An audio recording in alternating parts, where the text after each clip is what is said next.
आप छात्र सभा के लोग हैं, छात्र इसमें ज्यादातर लोग होंगे। मैं देश के अन्य मुद्दों पर नहीं जाना चाहता, मैं खाली आप लोगों से इतना कहना चाहता हूँ, मौजूदा सरकार में आज की अगर आप एनसीईआरटी का डाटा देखोगे तो देश में 83% नौजवान बेरोजगार है।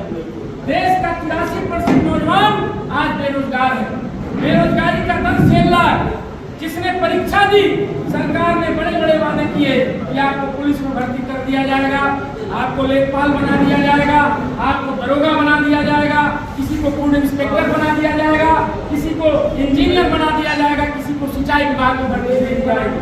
पेपर बहुत धड़ल्ले से हुआ, सारे लोग परीक्षा देने गए, पेपर देने के बाद वो घर तक नहीं पहुंचे, तब तक मीडिया में आ गया कि पेपर लीक ढेर रहे। छात्र सभा के लोगों, नौजवान साथियों, मैं आपसे कहना चाहता हूँ, ये तो एक अंतिम बात है, इससे बड़ी बड़ी बातें। इंटरमीडिएट हाई स्कूल का परीक्षा पत्र जो कभी लीक नहीं हुआ करता था, 100 150 रुपए में व्हाट्सएप पर बिक रहा था, ये किसकी सरकार है? कौन लोग आज शासन कर रहे हैं? ये वो लोग हैं जिन्होंने वादा किया था कि केंद्र की सरकार अगर आप बनाओगे हमारी, तो हम हर साल 2 करोड़ रोजगार देने का काम करेंगे। आप अतीत में चले जाइए, आप याद करिए कोरोना का कालखंड, उस कालखंड में नौकरी मिलना तो दूर, जिनकी नौकरी मिली थी उसकी नौकरी को छीनने का काम इसी वर्तमान सरकार के प्रधानमंत्री और मुख्यमंत्री ने किया। तो नौजवान साथियों, मैं आपसे इतना कहना चाहता हूँ, पद प्रतिष्ठा पाना बड़ी बात नहीं होती, माला आपको पहनना ही बड़ी बात नहीं होती। आज से आपकी जिम्मेदारी बढ़ती है, और जिम्मेदारी इस नाते बढ़ती है कि 12x6 के कमरे में जो नौजवान खलीलाबाद में किराए का कमरा लेकर पढ़ता है, उसके भविष्य पर ताला लगाने का काम वर्तमान सरकार कर रही है। समाजवादी छात्र सभा के लोग भाई ब्रजेश यादव राजन जी के नेतृत्व में करेंगे। इस आशा और विश्वास के साथ हम आपके बीच में बोलने आए हैं। तो साथियों, ये मत आप सोचिएगा कि कौन प्रत्याशी है, कौन आपका भाई है, कौन आपका दोस्त है, आपसे पटती है कि नहीं पटती। आदरणीय अखिलेश यादव जी के चेहरे पर अपने मुस्तकबिल का, अपने भविष्य का एक बार सपना सोचिएगा। आपका बेटा, आपका भाई, आपकी बहन, आपके परिवार का भी लड़का आज बेरोजगार है, खाली हाथ घूम रहा है। उसके सपने को अगर आप साकार करना चाहते हो कि झोपड़ी से निकलकर पक्के मकान में रहना चाहते हो, अच्छी गाड़ी से चलना, अच्छी शिक्षा ग्रहण करना, अपने बहन की अच्छी शादी करना, तो इन लोगों का जिनका कोई परिवार नहीं है, उनको मठ और मंदिर में खदेड़ने का काम आप लोगों को करना पड़ेगा। मुद्दा है, इनके पास और कुछ नहीं है, सिर्फ ये जाति और धर्म के नाम पर लोगों को बरगला कर और सत्ता में डाली जाए, लेकिन पूरी तरह से मुद्दा इनका इस बात खिलाफ है। साथियों, मैं आपको बताना चाहता हूँ, समाजवादी लोग ही आज इस देश की जो मुख्य लड़ाई है सबसे आगे लड़ने का काम कर रहे हैं। हमारे नेता राष्ट्रीय अध्यक्ष अखिलेश यादव जी ने इस लड़ाई को मजबूत किया। गठबंधन को पूरी तरह से बीजेपी को लोगों ने डैमेज किया, किसी को पैसे के लालच से, किसी को पद के लालच से, किसी को राज्यसभा, किसी को विधानसभा, किसी को मुख्यमंत्री, तमाम चीजें, हमारे विधायकों को तोड़ा, हमारे सहयोगी दलों को तोड़ा। उसके बाद भी माननीय राष्ट्रीय अध्यक्ष ने गठबंधन को बनाया और मजबूत किया, और गठबंधन पूरे देश में मजबूती से इनके खिलाफ लड़ रहा है। और पहले चरण में इनकी हालत खराब हो गई, इनका सूबड़ा साफ हो रहा पूरे देश से। ये मोदी जी की विदाई होने वाली है, और एक अच्छी सरकार, एक धर्मनिरपेक्ष सरकार जो देश को जरूरत है बनने जा रही। साथ के मिनहाज से एक लोग किसी को नमस्ते करके, प्रणाम करके, आदाब करके, सम्मान करके एक और समाजवादियों को बुला देना, समाजवादी प्रत्याशियों की मदद कर देना। जो नेताजी ने रास्ता दिखाया, जो लोहिया जी ने रास्ता दिखाया, उन्हीं सिद्धांतों, उसी विचारधारा पे हम लोग समाजवादी लोग तब तक लड़ेंगे जब तक बीजेपी को सत्ता से उतार के फेंक नहीं देंगे। ये प्रण लेकर जाइएगा। इन्होंने कितनी अच्छी शानदार कमेटी बना करके समाजवादी पार्टी को दिया, मैं सभी लोगों को बधाई देता हूँ। यहाँ तमाम नौजवानों को देख रहा हूँ, मेरे निगाहें जा रही है सबके ऊपर। इच्छा सभा की कमेटी में तमाम क्रांतिकारी नौजवान भी यहाँ होते हैं, मौजूद हैं, जो आने वाले समय में समाज पार्टी को, भाई यादव जी को, पूरे समाजवादी दल के नेताओं को ताकत देने का काम नौजवान करेगा। दोस्तों, ये चुनाव समय चल रहा है 24 का, इस समय जो जितना त्याग करेगा अपने गांव में, अपने क्षेत्र में, याद रखना इतिहास में वो चीज याद रखा जाएगा।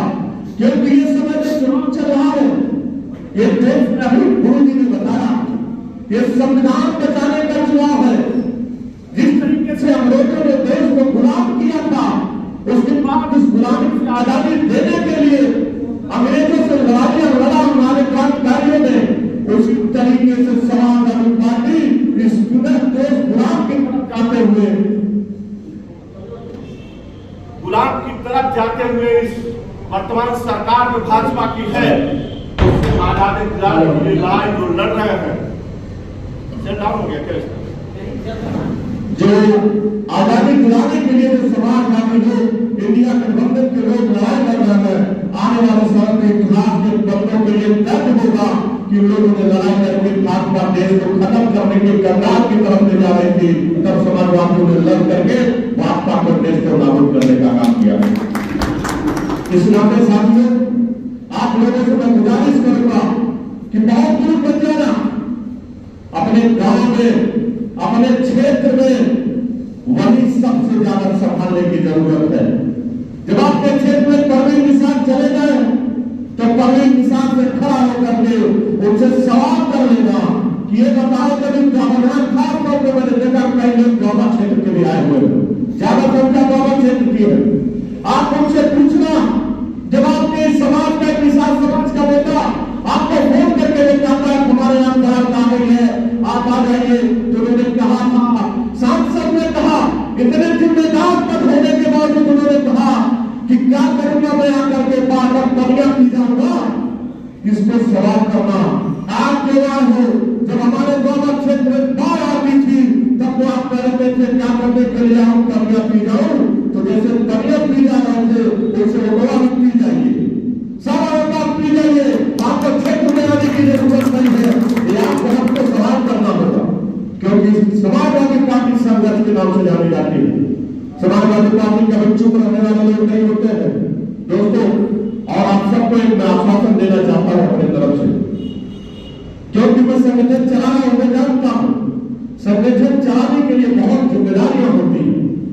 छोटे भाई राजन को जो जिम्मेदारी मिली है, अगर आप लोग चाहोगे इनको ताकत देंगे, आने वाले समय में राजन भाई आपको हर मौके पे, हर कोने पे अगर आप इनको ताकत दिए रहोगे तो आपको ताकत की जरूरत होगी। पूरे पार्टी को खड़ा करके राजन भाई आपके साथ करने से आकर जिनको हमारे नेता राष्ट्रीय अध्यक्ष परम आदरणीय सदस्य श्री अखिलेश यादव जी ने, आदरणीय पप्पू निषाद जी को जो पूर्व मंत्री रहे, मेधाओं से विधायक रहे, जिनको प्रत्याशी बनाए हैं, आज उनको जिताने का और देश की सबसे बड़ी पंचायत में भेजने का सबसे बड़ी अगर जिम्मेदारी किसी के कंधे पर है तो आप सभी नौजवान साथियों के कंधे पे है। साथियों, अभी सुबोध चंद जी बोल रहे थे, ये चुनाव कोई मामूली चुनाव नहीं है, ये चुनाव संविधान बचाने का चुनाव है। ये चुनाव नौजवानों के रोजी रोजगार जो खत्म हो गया इस सरकार में, रोजी रोजगार को पुनः वापस लाने का चुनाव है। महंगाई जो चरम पे है उसको कम करने का चुनाव है। एक तरफ वो शक्तियां हैं जो बाबा साहब डॉक्टर भीमराव अम्बेडकर द्वारा दिए गए संविधान और अधिकार हमको जो मिला उसको खत्म करना चाहते हैं। वो बाबा साहब डॉक्टर भीमराव अम्बेडकर साहब की देन है कि आज हम लोग यहाँ पर बैठे हुए हैं।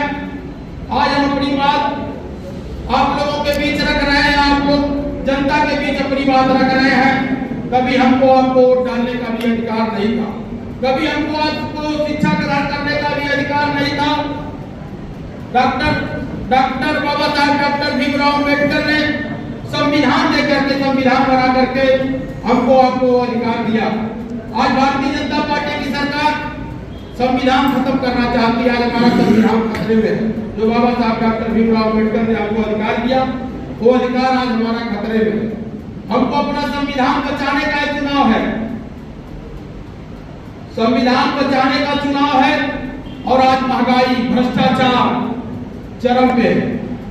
आप हर चीज, चाहे खाने पीने का सामान हो, चाहे गैस सिलेंडर हो, चाहे पेट्रोल हो, डीजल हो, आज उसके भाव आसमान छू रहे हैं।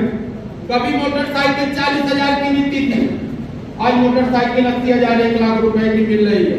साइकिल की कीमत 1,000-1,500 की, आज 5,000 की साइकिल मिल रही है। गैस सिलेंडर 400 रुपए का मिल रहा था, आज 1,100 रुपए का गैस सिलेंडर मिल रहा। साथियों, हमारी आपकी बहुत बड़ी जिम्मेदारी है, आने वाली जो पीढ़ी है उसका भविष्य सुरक्षित करने के लिए और इस देश और प्रदेश की तरक्की और बहादुरी के लिए समाज के दबे कुचले तबके को समाज की मुख्य धारा से जोड़ने के लिए, नौजवानों को रोजी रोजगार दिलाने के लिए, नौजवान आज पढ़े लिख करके ओवर एज हो जा रहा है। उनके माँ बाप के सपने थे, माँ बाप भी सपना देखे थे